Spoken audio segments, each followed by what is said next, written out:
Hi, my name is Jeff with B&B Doors and Windows. I've been manufacturing for 40 years. I've had my own business now for 27 years.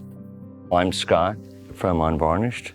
I've been designing homes for 18 or 19 years.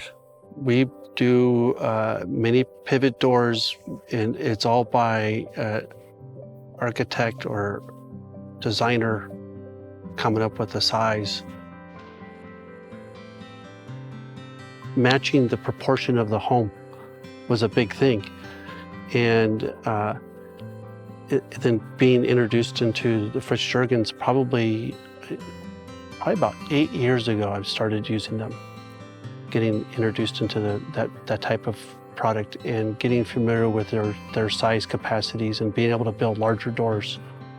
And most people use a pivot door because of the size and the expense on the front door only.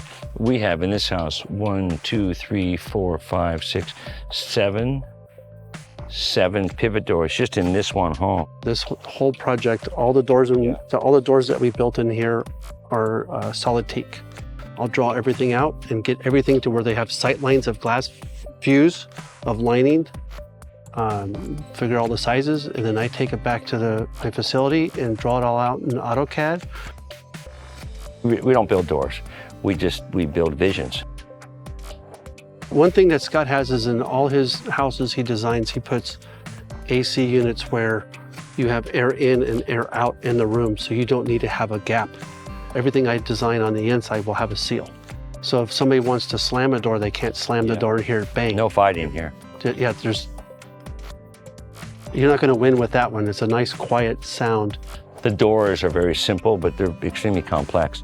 You basically barely see the edge of the plate when the door's at 90 degrees. When the door's closed, you don't see any protruding plate. And you're also within the threshold. They move like butter. I mean, people look at the door, they go, wow, and then I go, well, push it. So they're amazed. It works great.